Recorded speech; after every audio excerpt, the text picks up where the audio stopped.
안녕하세요. 신용어비결 제9강. 오늘도 태을금화종지 천심장 진행해 보겠습니다. 여조선천일기 태을금화종지 천심장. 지난 시간에 이어서 한번 보면요, 아주 중요한 키워드가 등장을 했는데,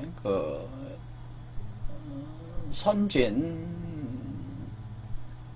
고래선진 심신상인 전일득일이라는 표현이죠. 그래서 우리가 신성과 진인의 경지에 도달한 사람들은 자신이 도달한 경지를, 세계를 자신의 제자들에게 또는 후인들에게 전할 때, 가르칠 때 심신상인하는 방식으로 전한다고 하는 거죠. 그래서 심신상인함으로써 일을 전하고, 일을 제자들이나 후세인들이 일을 얻게 되는 것이다. 일을 전하고 일을 얻는다. 태일을 전하고 태일을 얻는다.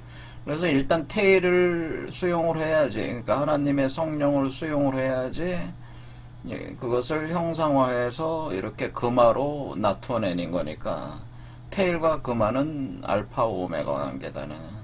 그런데 일단은 태일이 작동을 하게 하는데, 태일을 전하는 방식 자체가 이런 경지에 오른 사람들이, 이런 경지에 오른 사람을 신성과 진인이라고 하는 거죠. 이 신성과 진인이 자신의 제자들과 후세인들에게는 심신상인하는 방법으로 전한다라고 하는 겁니다. 그리고 그렇게 얻게 된다고 하는 것이죠.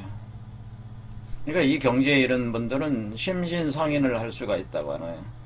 그래서 여기서 심신상인이라는 게 굉장히 그래서 중요한 어휘라는 걸 알 수가 있어요. 왜냐하면 이 심신상인이라는 방법을 통해서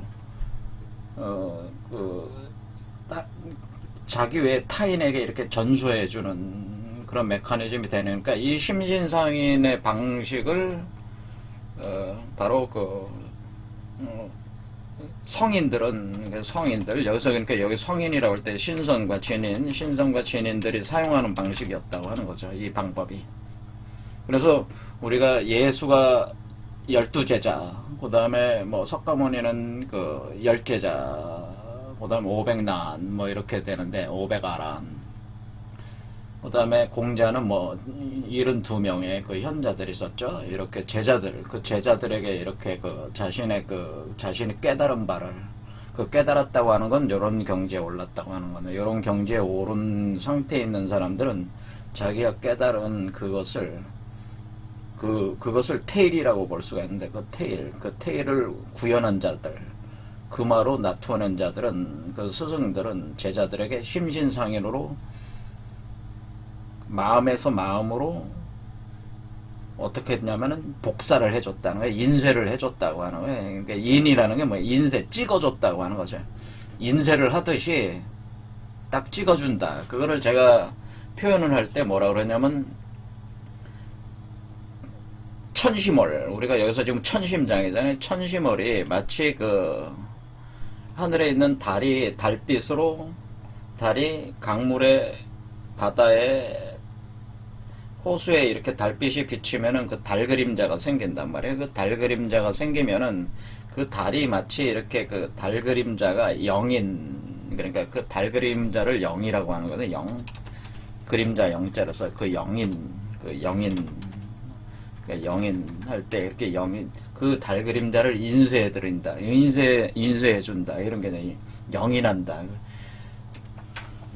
그래서 우리가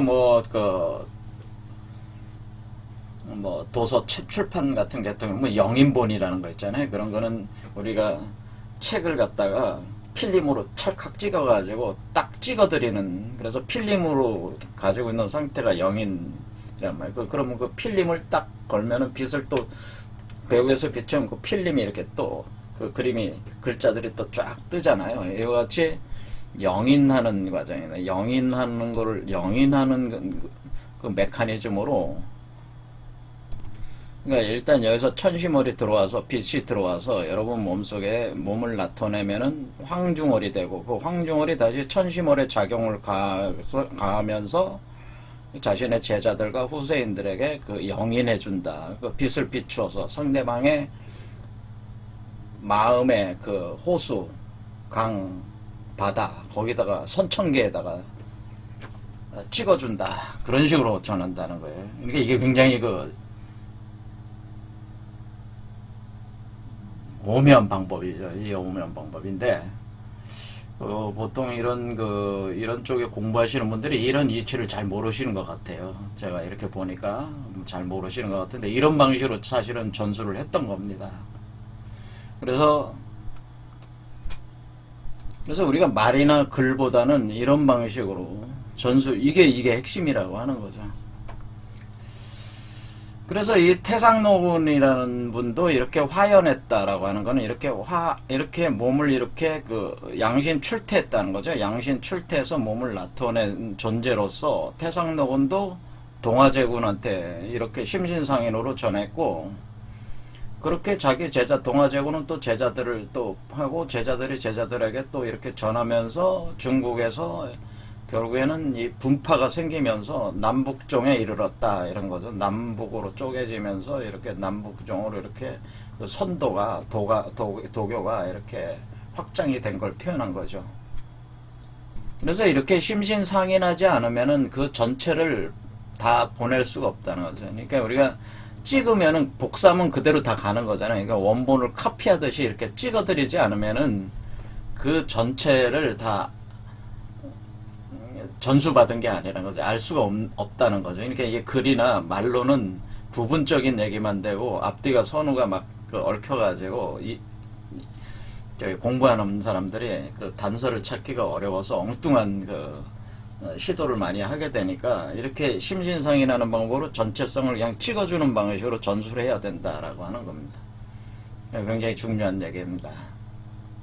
그러니까 우리가 빛의 사원에서 이렇게 수련을 할 때도 결국에는 우리가 그 궁울영부라고 하는 거, 궁울영부라고 하는, 왜 궁울영부라고 하는 것이냐, 이런 것도 이제는 얘기가 나오는 거죠. 궁울영부.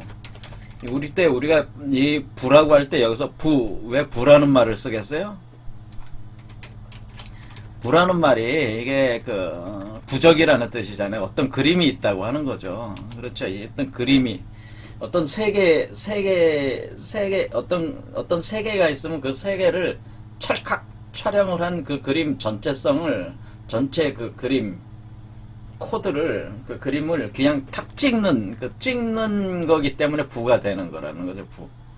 부를 찍어주는 거예요, 사실은. 그러니까 우리가 이분이 그 깨달은 분이시라면 이분이 궁울영부를 요런 상태에 오르게 되면 궁울영부를 타인한테 찍어줄 수가 있다. 그래서 그 부를 찍어주는 개념이기 때문에 이렇게 부를 찍는다, 그런 개념이 된다는 거죠.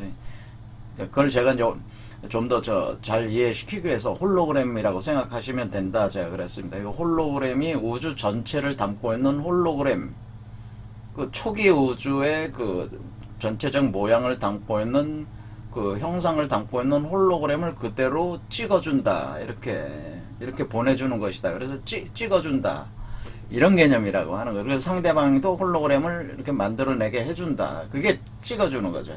그게 부라고 하는, 그 홀로그램을 가리켜서 부라고 이렇게 하는 것이다, 제가 표현을 했는데 이해가 되시는지 잘 모르겠습니다. 어쨌든 간에 이렇게 그 말이나 글이 아니라 이런 방식으로 전체성을 찍어주는 식으로 전수를 해주는 것이다. 이렇게 카피해주는 거예요. 그대로 자신이 깨달은 그 세계 자체, 깨달은 바를 카피하는 게 아니라 깨달은 그 자체에 살아있는 그 자체의 모든 것을 그냥 딱 찍어주는 거예요. 그래서 이것이 부처가 마가섭하고 이게 염화미소라고 하는 게 바로 이렇게 찍는 거를 통해서 보냈기 때문에 그 전체성을 바로 그 자리에서 마가섭이 탁 깨닫는 그런 현상이 일어난다고 하는 거죠. 그렇게 전수가 됐다고 하는 겁니다.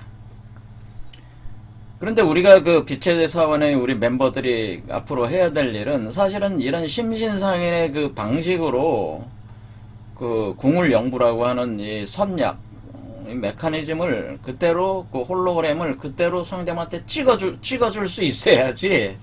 이게 의통이라는 게, 이게 의통이라고 하는 겁니다. 이게 의통. 이렇게 할 수 있는 사람이 의통을 가진 사람이라고 하는 거예요, 사실은. 이렇게 찍어줄 수 있는 사람, 그런 능력을 가져야 되는데, 그런 능력에 도달하려면은, 여러분 몸에서 빨리 수행을 해서 이걸 머리 밖으로 되도록 이렇게 나오게 해야지 그 능력이 완벽한 능력을 갖추는 거니까 수행을 박차를 가야 되겠죠. 자, 그 다음